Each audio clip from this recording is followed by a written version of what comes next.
Alors, bonjour tout le monde. On est à notre deuxième édition des Mains tendues et à la première édition, déjà, on avait eu une retrouvaille. Alors, pour nous, c'est extraordinaire. Et pour m'accompagner comme à la première édition, qui de mieux que la présidente du mouvement Retrouvailles, parce qu'elle peut répondre à vos questions, presque à toutes les questions.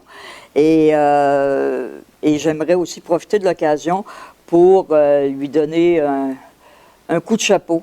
C'est elle qui a porté à bout de bras, bien sûr, avec une équipe, le projet de la loi 113 qui a été adopté l'an dernier, le 16 juin. Et Caroline était là du début à la fin. Et je pense qu'à quelque part, c'est à souligner. Et en mon nom personnel et au nom de tous les gens du mouvement Retrouvailles, Caroline, on veut te dire merci pour ce travail immense. Et puisqu'on parle de cette loi 113-là, bien, on va en parler de la loi 113. Alors, bien, parfait. Bonjour tout le monde. Merci pour ces beaux mots. Effectivement, je suis contente que tu aies souligné que oui, moi, je l'ai porté à bout de bras, mais j'avais quand même des gens autour de moi qu'on nommera pas, mais je sais qu'ils vont tous se reconnaître parce que je pouvais pas le faire seul. Et on a des gens aussi, des membres qui ont participé, là, soit en donnant des entrevues, en étant présents à l'Assemblée nationale, en écrivant des lettres, et bon, etc. Alors, ça a été quand même un travail d'équipe. Je prends les remerciements, mais je veux quand même dire que je l'ai pas fait, je l'ai pas fait tout seul. Et c'est pas fini, parce que la loi 113 est entrée en vigueur le 16 juin. Et puis, il y a des choses qui vont bien, il y a des choses qui vont moins bien. Mais d'entrée de jeu, j'aimerais peut-être faire juste un petit résumé de qu'est-ce que la loi 113. Exact, okay? Oui. Puis après ça, on pourra revenir là, sur, ou plus tard dans d'autres émissions, sur les failles de la loi 113. OK. Alors, premièrement, la loi 113, comme on disait, elle a été mise en vigueur le 16 juin cette année. Donc, elle avait été adoptée l'an passé et ils se sont donné une année pour mettre tout ça en place, donc pour créer une équipe centralisée. Et cette équipe centralisée-là, qui est à Longueuil, sur la rue Adoncourt, traite... Leur mandat, en fait, c'est de traiter la demande de communication d'identité. Donc, dans un premier temps, cette année, les personnes adoptées, dont les parents biologiques sont décédés, peuvent avoir le nom et le prénom de ces gens-là. Okay. On parle des gens qui sont inscrits au dossier, naturellement. Si le nom de la mère est, le nom de la mère est pas mal toujours là. Des fois, le nom du père est là, mais des fois, le nom du père n'est pas là. Alors, il y a des gens qui me disent, oui, mais est-ce qu'ils vont me le donner? Est-ce qu'ils vont le rechercher? Ils ne peuvent pas le rechercher. Ils ne savent pas c'est qui. C'est indiqué père inconnu dans le dossier. Alors, donc, si je comprends bien, il faut que tu aies la certitude que ta mère soit décédée pour faire affaire avec la centrale. Oui, parce que c'est leur mandat. Eux, quand ils ont l'attestation. C'est sûr qu'il y a des personnes qui ont présenté des dossiers sans savoir. Ce que ça fait, c'est que ça retarde parce qu'ils se doivent de faire des démarches auprès des centres jeunesse et tout ça. Alors, c'est pas l'idéal, mais ils vont finir par avoir un résultat, mais ça va être beaucoup plus long et ça retarde les demandes régulières. OK? Moi, ce que je dis à ces gens-là, si vous ne savez pas si vos parents biologiques sont décédés, OK, contactez votre centre jeunesse au lieu de contacter la centrale. Alors, comme ça, vous allez pouvoir avoir un traitement de dossier qui est régulier, mais qui va être beaucoup plus rapide. Et si la personne, elle est décédée, le centre jeunesse pourra aussi vous donner le nom et le prénom. OK? Donc, ça va libérer un peu la centrale.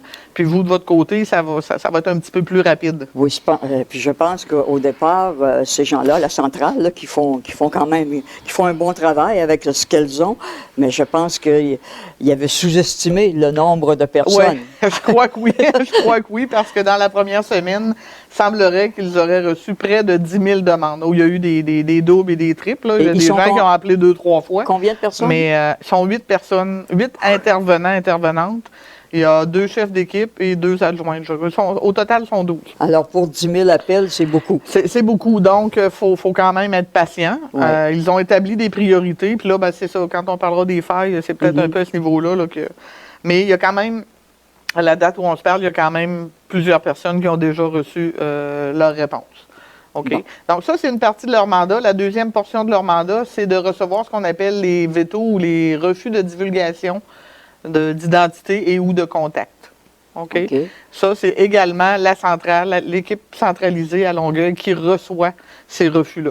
OK? OK. Alors là, un parent, par exemple, qui ne veut pas que son identité soit révélée, doit s'adresser avant le 16 juin 2019 à l'équipe centralisée pour placer le veto. droit. OK. OK? Alors, c'est leur mandat. Normalement, ça ne devrait pas déborder de ça. Mais ils ont reçu énormément de demandes de tout acabit. Oui. Et je pense faut qu'ils essayent de se démêler dans tout ça. Là. Puis c'est un peu à ce niveau-là où ça devient confus et ça apporte des délais qui n'étaient pas désirés. Et tous les dossiers ne sont pas nécessairement numérisés non plus, hein, je pense? Non, effectivement. Il y a plusieurs dossiers qui sont numérisés et il y a même des dossiers, moi, qu'on m'a dit, en tout cas, des centres jeunesse, le dossier pourrait être comme en deux parties, le dossier de naissance et le dossier d'adoption. Le dossier de naissance pourrait être numérisé, mais le dossier d'adoption, parce qu'il soit en traitement ou il n'est pas numérisé. Alors, il faut que les gens de la centrale, normalement, s'ils font bien leur travail, devront aller voir vers le centre jeunesse qu'est-ce qui arrive avec... Parce qu'ils ne peuvent pas prendre juste les informations de naissance. Fait que ça, bon, puis les dossiers qui ne sont pas numérisés, bien encore là, les gens doivent aller vers les centres jeunesse. Alors, c'est, à mon sens, des étapes qui auraient pu être évitées s'ils avaient pu laisser au centre jeunesse la responsabilité de faire le travail. Mais ça, c'est bien personnel comme opinion, là. Au lieu de créer une équipe centralisée qui est, je vous dirais, non expérimentée. Et il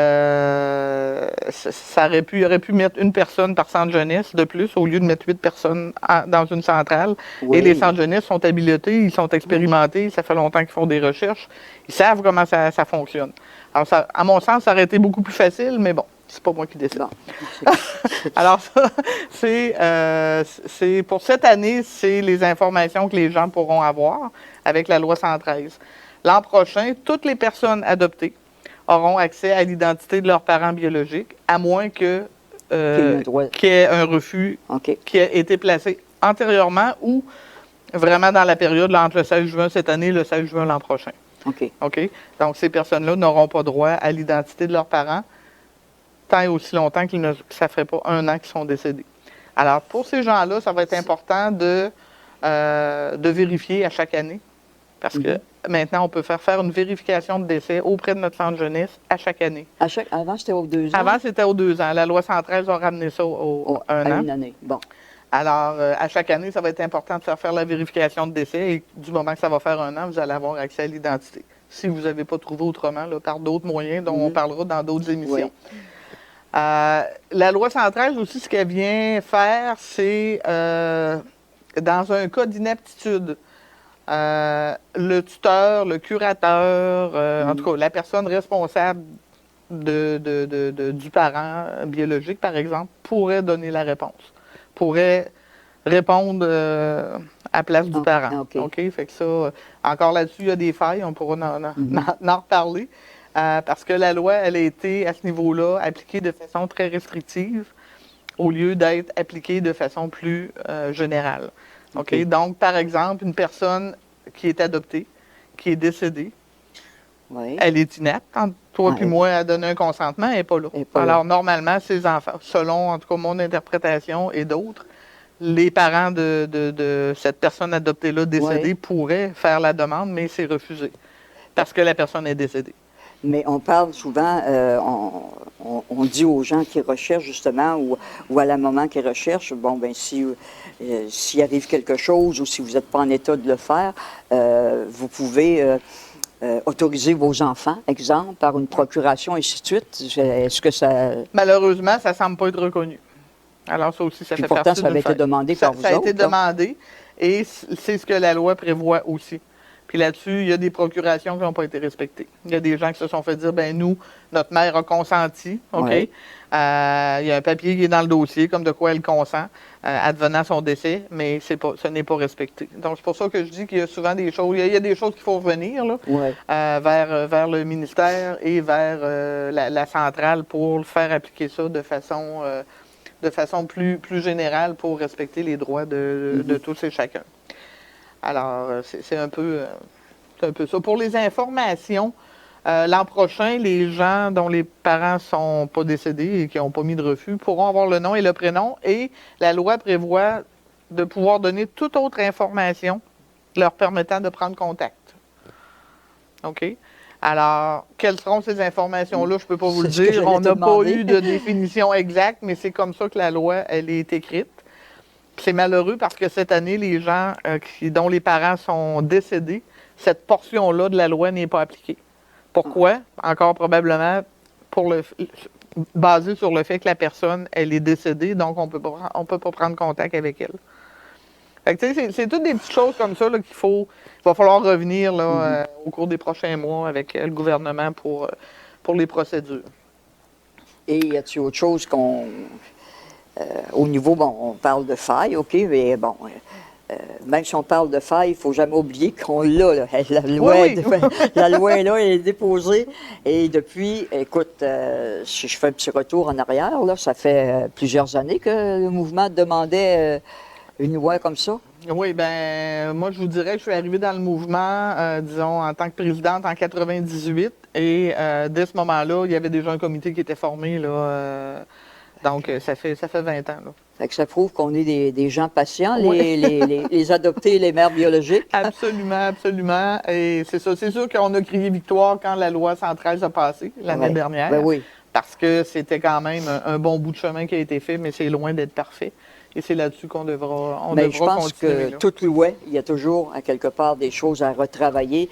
Et je suis convaincue que déjà, je pense que tu as fait venir au ministère certaines Oui. recommandations. On a envoyé une belle lettre d'environ 7 pages de doléances qu'on a reçues là, des usagers et des gens qui sont concernés. Donc, on attend, Ouais, parce que, on attend une réponse. Là, c'est ça, il y en a même qui disaient, bon, ben, je vais porter plainte au commissaire, ainsi de suite. Il y a eu beaucoup de plaintes qui ont été faites au commissaire aux plaintes au CIUS de la Montérégie-Est. Pourquoi c'est ce commissaire-là? Pourquoi c'est le CIUS de la Montérégie? C'est que l'équipe centralisée, elle est là. Écoute. Alors, les plaintes s'en vont là, puis il ne faut pas hésiter à faire des plaintes parce qu'ils sont là pour ça. OK. OK? Alors, ça, c'est important. Une petite chose, peut-être, je voudrais revenir. Tantôt, je parlais, bon, ils vont donner le nom et le prénom du parent biologique, mais ils vont aussi donner le nom d'origine à la personne adoptée lorsqu'elle va faire une demande. OK. Donc, il y a plusieurs personnes qui n'ont que leur prénom. Alors là, cette loi-là va leur permettre de recevoir leur nom qui leur a été donné avant l'adoption. Ça peut être un nom qui est en relation avec vos parents, mais ça peut être aussi un nom qui est carrément fictif, qui ne se rattache pas du tout là, au père ou à la mère. OK. Donc ça, c'est quelque chose d'important. Et on entend souvent parler de fratrie, Oui. frères et sœurs qui se recherchent, qui ont été adoptés dans des familles différentes. Alors, pour que la fratrie soit traitée, il faut qu'il y ait une demande des deux côtés. Ben oui, Donc, mais si je ne sais pas, moi, que j'ai une sœur... Malheureusement, il n'y a rien qui peut se passer à ce niveau-là. Alors, faut que... Puis c'est ça c'est une faille, là. C'est comme... C'est aussi quelque chose qui est un peu... comment je pourrais dire poliment? Quelque chose qui n'est pas correct, à mon sens. C'est ça.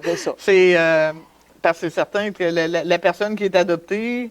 qui ne sait pas qu'il y a des frères et des sœurs, elle ne fera jamais de recherche. La personne qui ne sait pas qu'il est adoptée, il y a encore bien moins, parce qu'il y a encore des gens en 2018 qui ignorent qu'ils sont adoptés.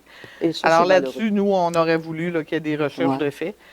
Il y en a qui réussissent à se trouver, puis il y a quand même beaucoup de retrouvailles de fratrie, mais c'est sûr que s'il n'y a pas les deux parties qui se manifestent avec les centres des services sociaux, il n'y a pas grand-chose à faire. Déjà, je veux dire que tout ce travail-là qui a été fait par le mouvement, puis depuis la fondation du mouvement, bon, avec Mme Reine-Landry, et après ça, tous les présidents, toutes les présidentes, et là, c'est toi qui es là depuis X années. Ce matin, avant l'enregistrement de l'émission, on parlait à certaines personnes et on disait, ben moi, exemple, ça a pris 10 ans avant que je retrouve. L'autre, ça a pris 30 quelques années. Puis là, des fois, on parle à des gens aujourd'hui, puis on leur dit, bien, écoutez, ça peut prendre 6 mois, ça peut prendre 1 an. On dit, hein, tant que ça? Bien, comptez-vous chanceux, vous n'avez pas attendu 10 ans, 12 ans, comme nous, on a pu attendre. Tu sais, je veux dire, mais ça prouve qu'il y a eu une évolution quand même. Là, tu sais, je veux dire, ça, il ne faut pas se le cacher. Là. Non. Il y a eu des choses qui ont été faites. Et bon, là, avec la loi, bien, je veux dire, écoute, on ne pouvait pas demander mieux. Non, c'est certain que, comme j'ai dit tout à l'heure, je veux dire, oui, on a crié « wow » quand on a eu enfin la loi, mais elle n'est pas parfaite. Puis si on se compare avec d'autres provinces, on n'a pas les mêmes droits en tant qu'adopté au Québec que si on était adopté en Colombie-Britannique, par exemple. OK? Puis pour les parents, c'est la même chose. Si on regarde d'autres provinces, l'information qui est donnée peut être donnée aux parents et à l'adopté. Ici au Québec, c'est l'adopté seulement. Le parent doit continuer à faire des démarches standards avec les centres des services sociaux pour avoir le consentement de l'adopté. Donc, il y a encore place à amélioration. Là. Bien, on a un grand bout de fait, par exemple. Oui, oui, absolument. Puis on est encore là pour continuer. Y a-t-il d'autres choses que tu voudrais rajouter sur ça? Bien, en fait, il y aurait d'autres points, mais là, on pourrait passer l'émission à parler juste de la loi 113.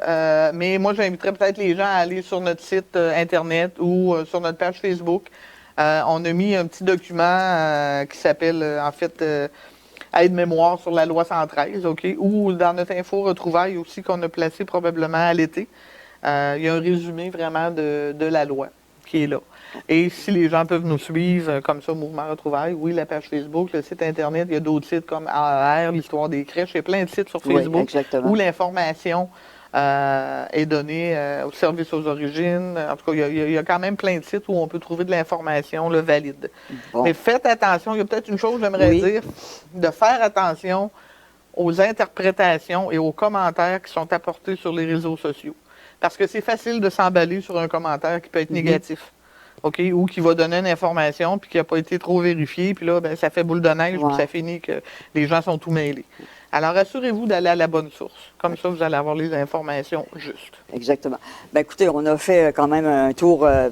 Je vous l'avais dit qu'elle pouvait répondre à plusieurs questions. Alors, on a fait quand même un tour assez complet. Puis il y a toujours moyen de vérifier, comme Caroline l'a dit, sur le site du Mouvement Retrouvailles, ces informations-là. Alors, on prend une petite pause et on vous revient après avec notre première invitée.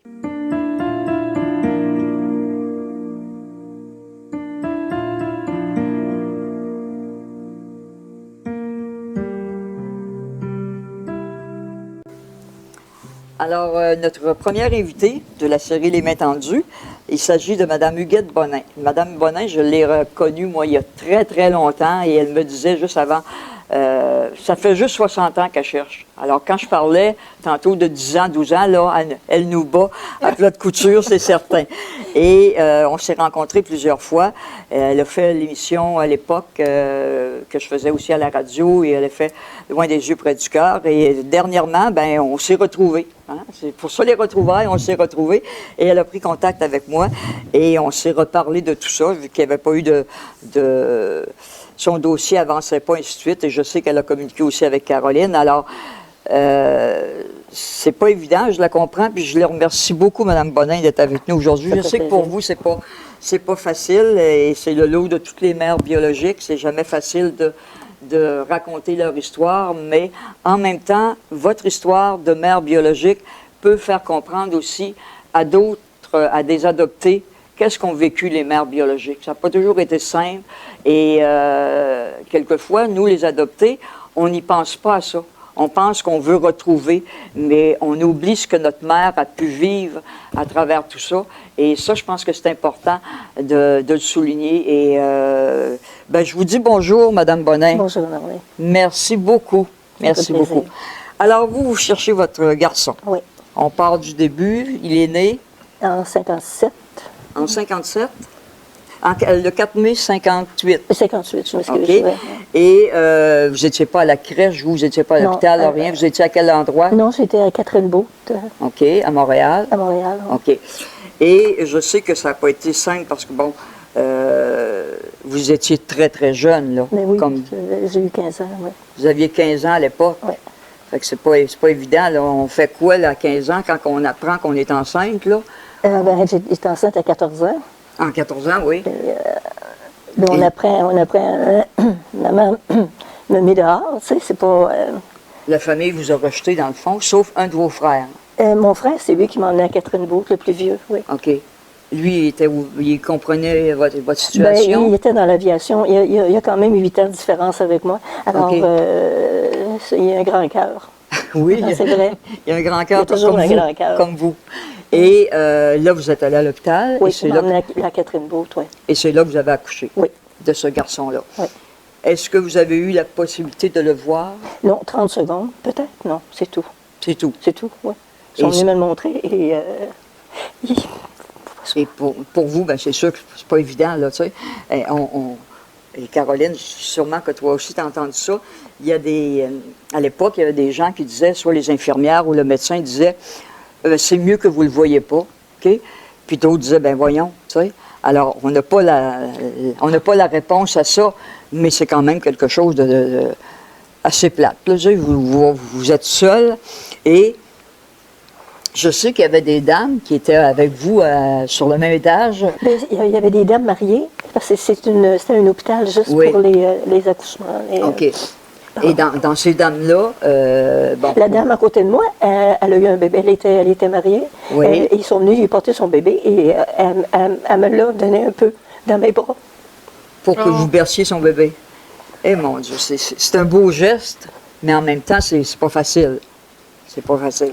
Et, et là, ce fils-là, bon, vous avez commencé vos recherches avec le mouvement Retrouvailles Non, j'ai commencé mes recherches avant. avant? Avant, oui, avec un psychologue. OK, OK. Et ça n'avait pas donné de, Pas du tout. de Pas du résultats? tout, non. Elle m'avait fait emmener, elle m'avait demandé des photos qui étaient supposées venir chercher. J'ai apporté un tas de photos et 2 jours après, je suis retournée et elle m'avait dit, il est venu chercher les photos. Alors, j'ai dit, il ne m'a pas laissé rien. Elle a dit non. Elle était très sec avec moi, très, très sec. Mais est-ce qu'elle avait communiqué avec votre fils, cette dame-là? Non? Non, je ne sais pas du tout, je ne peux pas vous dire. Ça lui est venu chercher les photos qu'elle m'a dit, puis c'est tout. Donc, Je ne l'ai jamais revu.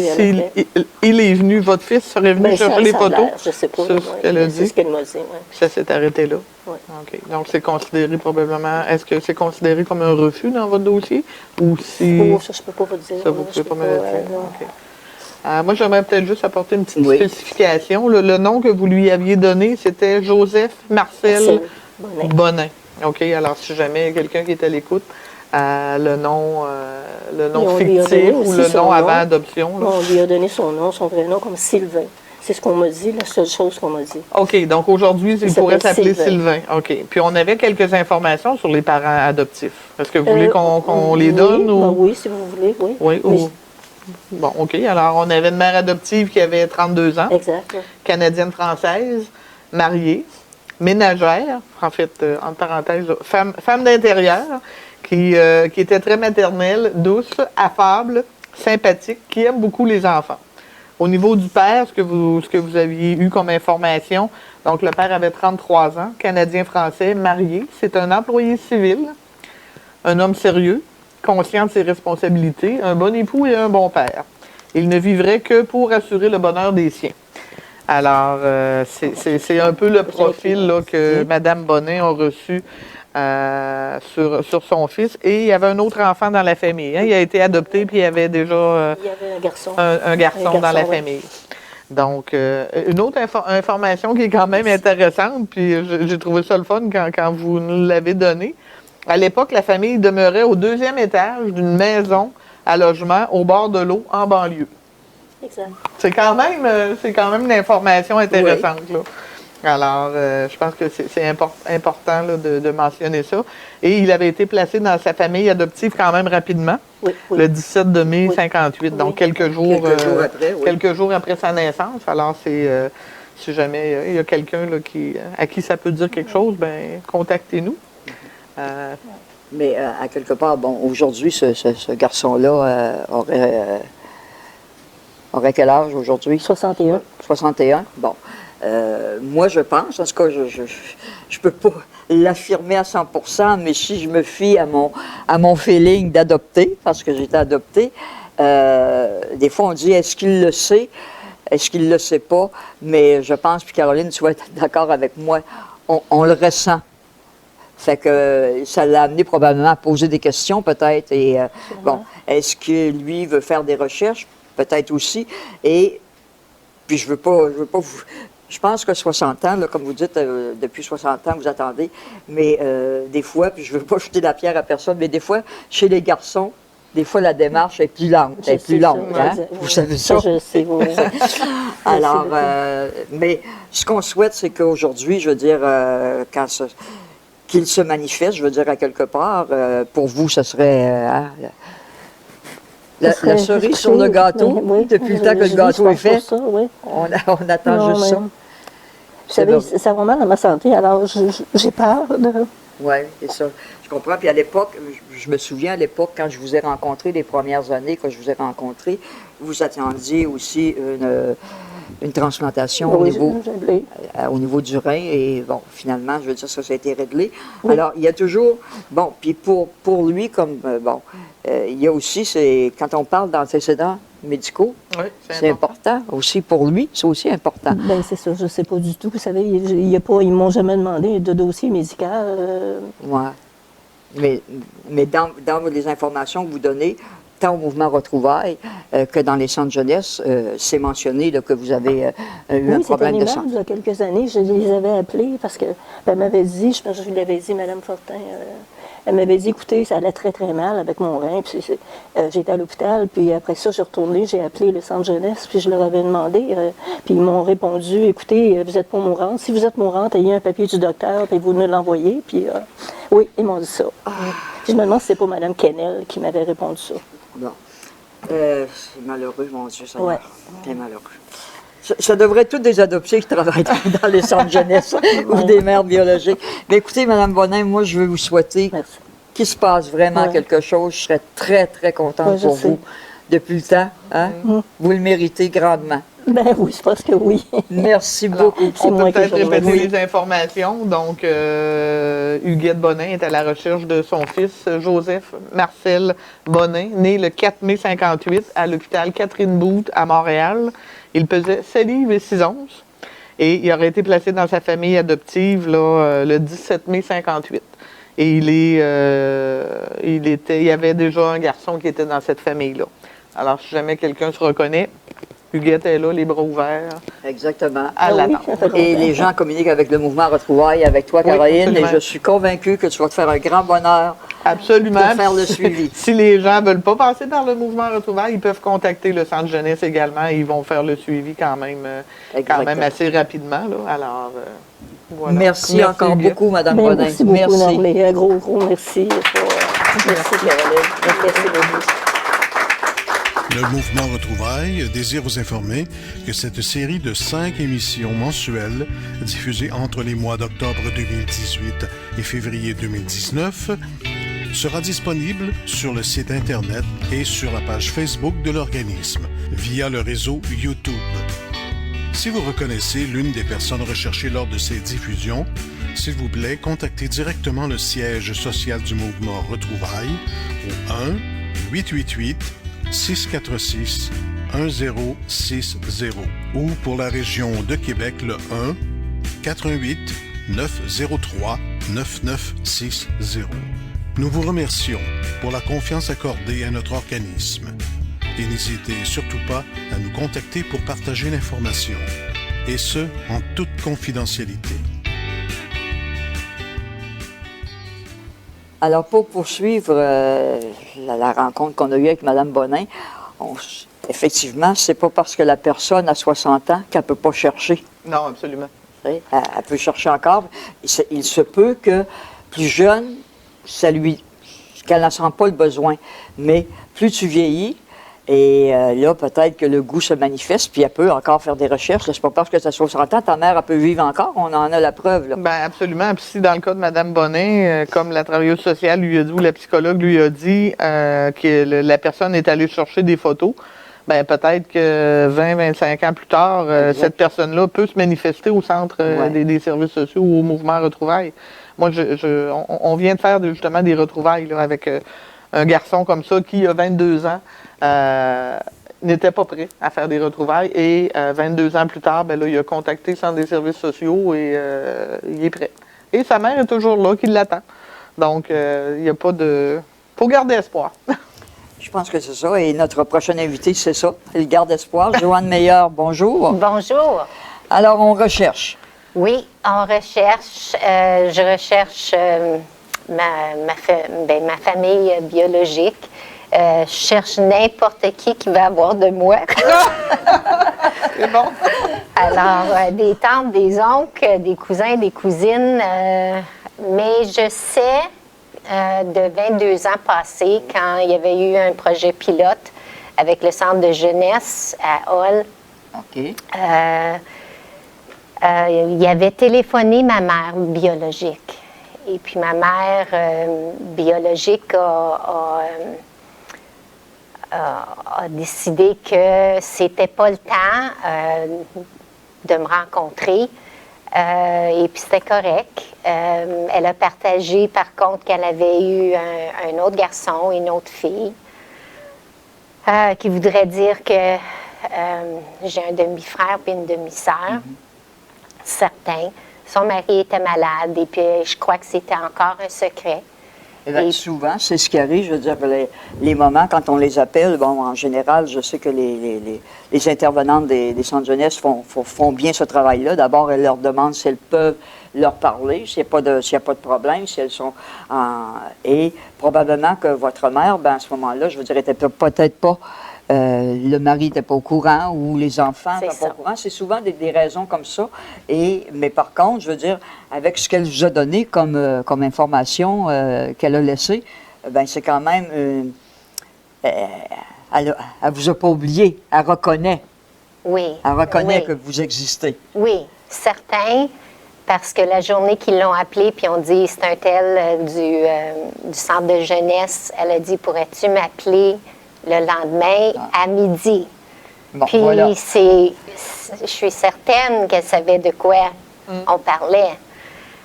Alors, bon, ça c'est 22 ans passés. Je suis retournée au centre de jeunesse, puis j'ai dit, écoute, j'espère réessayer, voir si ma mère, après 22 ans, pouvez-vous, s'il vous plaît, la rappeler?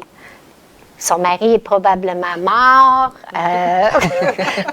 22 ans, s'il était malade. Et puis, ils ont dit, non, madame, on ne peut pas faire ça, elle a refusé. Bon, il n'y a pas moyen, on ne peut rien faire. Alors, Caroline, c'est considéré comme... C'est considéré comme un refus, effectivement. Donc, les centres des services sociaux ne peuvent pas retourner. Par contre, elle peut revenir sur sa décision. OK? Ça, c'est quelque chose qui peut être fait, mais il y a aussi une vérification de décès qui peut être fait. Est-ce que ça a été fait récemment? Est-ce qu'on sait si madame est toujours vivante? Alors, j'ai été dit d'aller voir au centre jeunesse, demander pour savoir si ma mère était encore vivante. Puis on m'a dit qu'elle devait avoir 80. OK. Et puis, j'ai dit, OK, mais elle n'a pas 80. Alors, parce que ma mère, à ma naissance, moi j'ai 57, née en 1960, ma mère serait née en 1940, parce qu'elle avait 20 ans. Mon père avait 26 ans dans le temps, alors lui, ce serait en 1934. Et puis...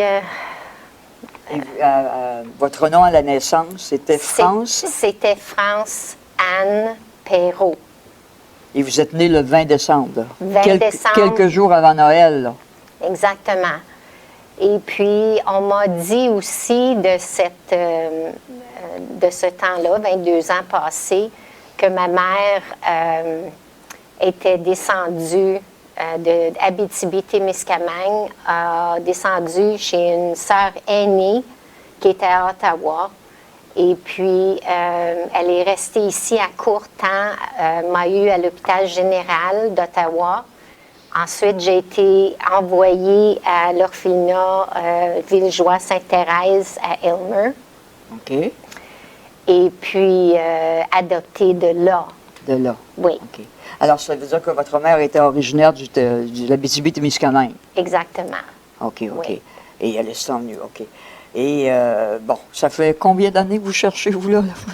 Bien, moi, je me suis toujours demandé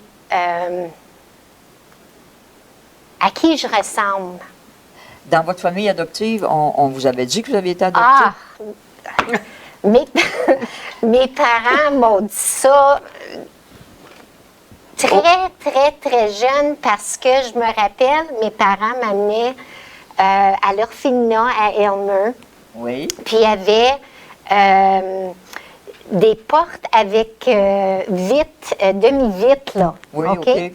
Puis moi, je me tenais, là, les petits petites doigts mains. sur le côté, là, puis je me mettais sur les pointes des pieds pour regarder les berceaux qu'il y avait dans la salle avec les petits bébés qui étaient à être adoptés.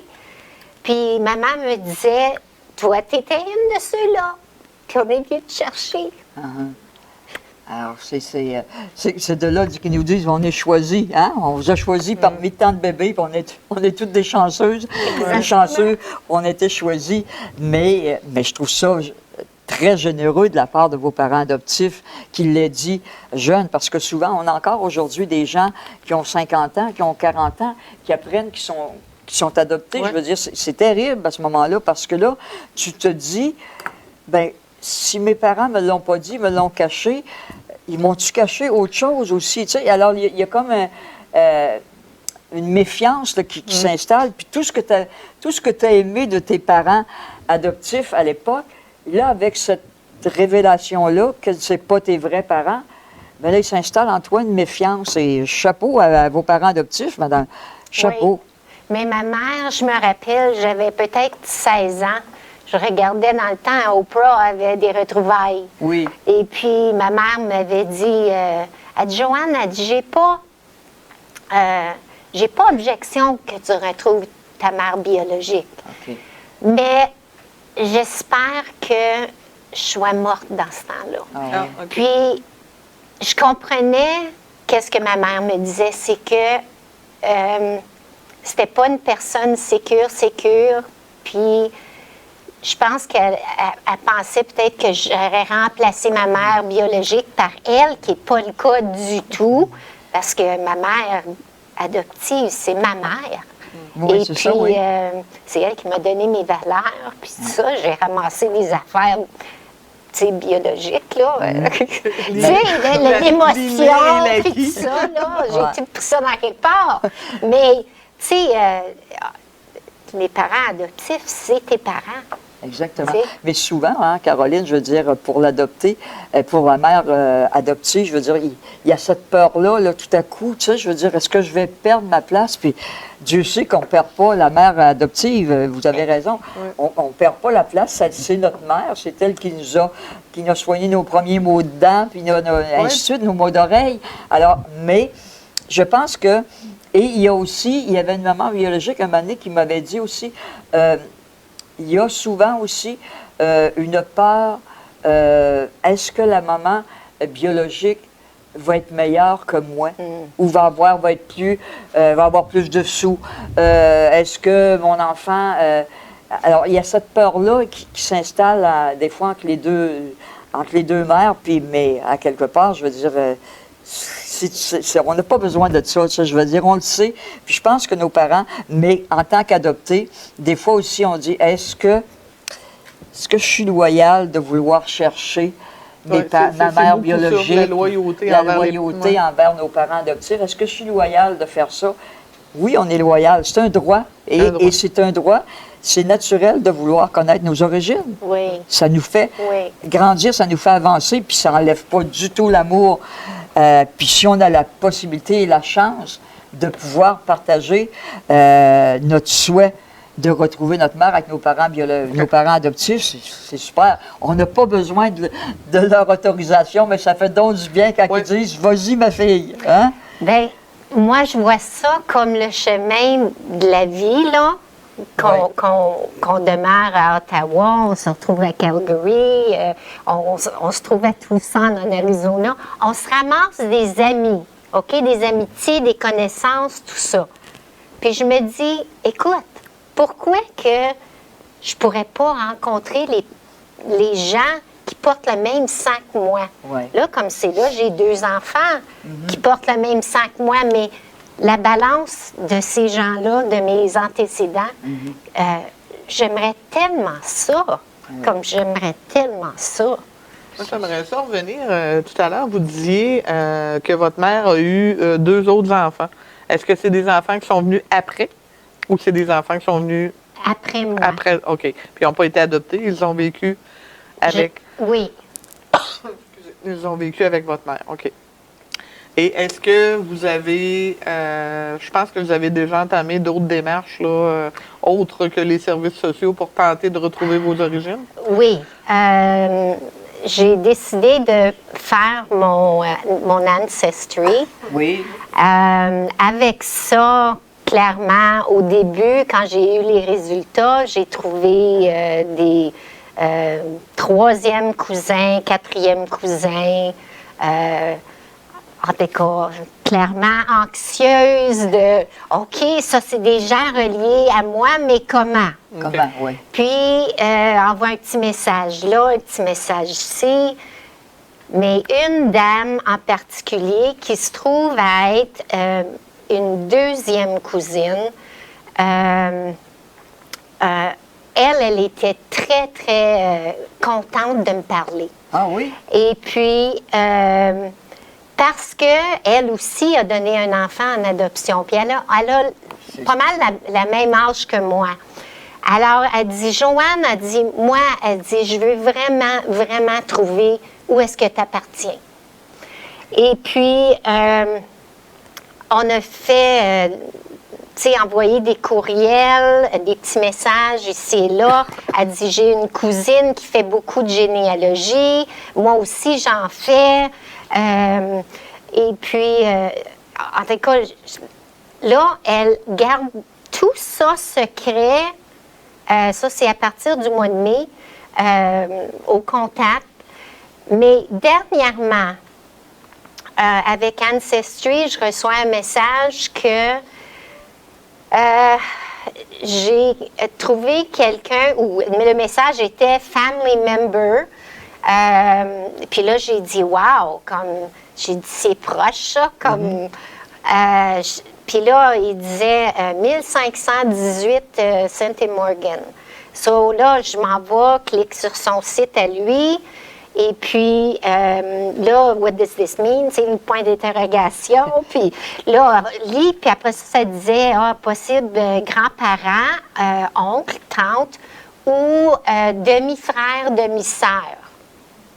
Bon, ben, OK, on sait que c'est pas une tante. Je pense pas que c'est mes grands-parents. Alors, me reste un oncle ou un frère ou d'un demi-frère. Alors, en parlant à la deuxième cousine, elle dit, oh my God, elle dit, je sais exactement, elle est anglophone, me dit exactement qu'elle a trouvé où est-ce que j'appartiens. Et puis là, j'ai dit, wow, comme... mais là, elle était prête à me dévoiler des choses, tu sais, puis elle savait que ma mère venait d'une grande famille. Il y avait 10 enfants, 7 maintenant qui sont décédés, 3 qui sont vivants maintenant, en fait, de un frère, 2 sœurs qui sont encore vivantes à ma mère. Et puis, en ligne avec 2 enfants, et puis, sur Ancestry, l'homme, il était identifié comme Fortin, 1941. OK. Alors là, j'ai pensé, ben peut-être que c'est le mari de ma mère qui s'appelait un Fortin. Alors, elle partage avec moi un nom. Ce qu'elle pense qui est ma mère, puis qui était M. Fortin, son mari. Là, j'ai cette personne-là, je sais que c'est pas son mari, mais je pense peut-être avoir trouvé mon frère biologique, demi-frère, là, biologique. Alors, je suis pas convaincue, mais c'est l'avenue possible. Il y a un lien, là. Il y a un lien sérieux, là. Il y a quelque chose qui est certainement là, avec 1518 St. Morgan, là, comme... Ben écoutez, en tout cas, je vous souhaite, comme à tout le monde, bonne chance et que vous retrouviez, comme vous dites, quelqu'un. Oui. Quelqu'un plus près de vous encore, en tout cas de vos origines et de votre... du sang qui coule dans vos veines, qu'il y en a un autre qui se manifeste. Oui, merci. Ben, je vous remercie beaucoup. Merci.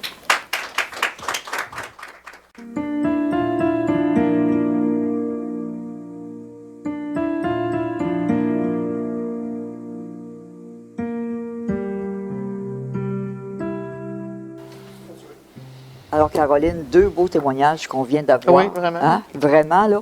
Et moi, j'aimerais qu'on explique peut-être aux gens, bon, le mouvement existe depuis 1983, mais ça fait quoi le mouvement? Et surtout, peut-être, les gens sont peut-être pas assez informés de ce côté-là, le mouvement n'a pas les dossiers. Non, mon Dieu, on aimerait tellement ça. Oui, hein? Mais effectivement, c'est une bonne question parce que je pense qu'il n'y a pas une semaine que je me fais pas poser la question. Ben là, moi, je vous appelle, je vais avoir le nom de ma mère ou bon, des choses comme ça. Fait qu'on leur explique. Le mouvement Retrouvailles est un organisme sans but lucratif, privé, qui n'est pas rattaché au gouvernement. OK? Ça, il faut que ce soit clair en partant. On n'est pas rattaché au centre des services sociaux. Bon. Et on n'a pas accès au dossier d'adoption. C'est pas qu'on n'aimerait pas ça. Oui, On sûrement. adorerait ça. Et on a une collaboration, oui, avec les centres des services sociaux, ou ce qu'on appelait les centres jeunesse. Là. Maintenant, avec les CIS et les SUS, là, on s'est rendu centres de services sociaux. C'est au niveau des concordances. Lorsque le mouvement Retrouvailles peut établir une concordance, donc ça, c'est un lien entre 2 membres qui sont inscrits dans notre base de données. Ça veut dire, moi, je suis inscrite chez vous Oui. et La personne que mère tu cherches, ta mère, ou est inscrite. Alors, chez c'est nous, ce qu'on appelle... une concordance. Donc, Bon. moi, le système, à chaque fois que je reçois une inscription, j'entre l'information dans la base de données, à savoir la date de naissance, le nom fictif, le lieu de naissance, lieu d'adoption, les informations qu'on peut avoir. Et le système va vérifier si je n'ai pas une demande qui correspond à cette date-là. OK. OK? Donc, si oui, alors moi, je vérifie les dossiers. Des fois, ça peut arriver sur la même date. OK? En fait, quand Mais tu dis il tu peut y avoir vérifies- 2, 3 enfants qui sont nés à la même date. Mais Quand là, tu dis tu vérifies le dossier, c'est ce que tu as comme information oui, que les gens oui, le fournissent. dossier Là. qu'on a au mouvement Oui, oui. Retrouvailles. Oui, Oui. absolument.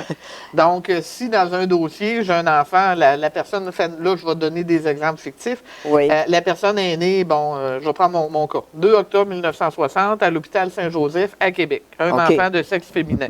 OK? J'ai une concordance le 2 octobre 1960. Je regarde.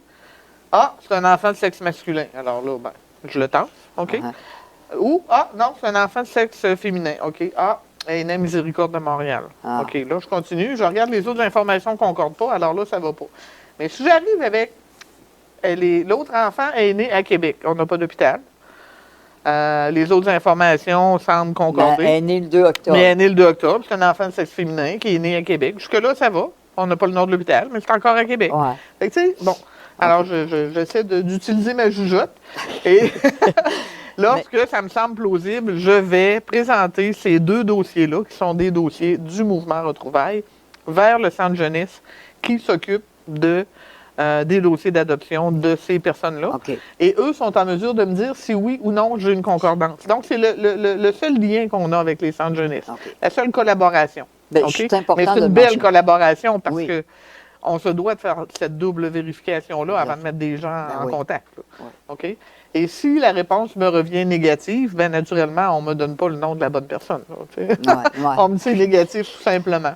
Alors, mais on en a quand même assez régulièrement et les centres des services sociaux collaborent très bien Bon, ben, écoute, à ce niveau-là. et aussi, bon, je sais qu'il y a d'autres services, en fait, que vous donnez, parce que dans les régions du Québec, il y a des cafés-rencontres aussi qui existent. Oui, on a des cafés-rencontres dans quelques régions, notamment la grande région de Québec, Oui. la grande région de Montérégie qui inclut Montréal, Laval, la Naudière-Laurentide. Il y en a aussi Frontenac-Estrie, donc ça se tient à Thetford Mines. Et il y en a aussi des déjeuners-rencontres au Saguenay, soit Jonquière, soit Chicoutimi, à l'occasion. Et ça, les cafés-rencontres, moi, je trouve ça drôlement important parce que en tout cas pour moi, quand j'ai commencé à y assister, bon, mon état d'adopté, si on veut, m'a fait comprendre, par contre, celui de la mère biologique qui assistait à ce café-rencontre-là. Alors, on a pu apprendre comment une et l'autre se sent, parce que je le disais en début d'émission, des fois on ne le sait pas, et on s'attarde juste à ce que notre petit moi à nous, mais il y a celui de la mère biologique, et il y a plein d'informations aussi. Et l'autre chose, c'est que quand tu assistes à ces cafés-rencontres-là, tu n'es plus seul, parce que si tu es seul chez vous, Bon, mais par contre, au Café Rencontre, tiens, tu vas avoir un autre adopté qui, lui, va avoir vécu ou qu'elle va avoir vécu telle ou telle situation. Puis on dit, ben, écoute, tu pourrais peut-être faire ça ou aller voir tel site, ainsi de suite. Alors, il y a un échange qui est là. Et bon, c'est sûr que l'ordinateur, le virtuel, c'est merveilleux, mais ça n'enlèvera jamais la rencontre physique avec quelqu'un. Et en tout cas, moi, j'invite toujours les gens à se rendre là, ces cafés rencontres-là.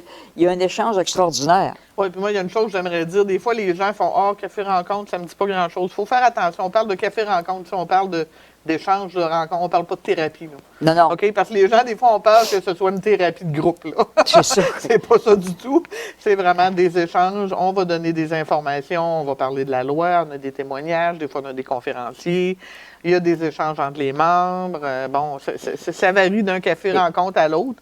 Tu peux avoir aussi une dame, soit une mère biologique ou un adopté, qui va y aller pour la première fois et qui choisit plus d'écouter. Oui, absolument. Ils Les sont gens pas ne sont obligés. pas obligés de venir nous raconter leur vie. Là. S'ils veulent être là juste pour écouter puis tâter le pouls, c'est correct. Je veux dire, on est là pour ça. On ne force pas la note. On ne force pas les bras de personne.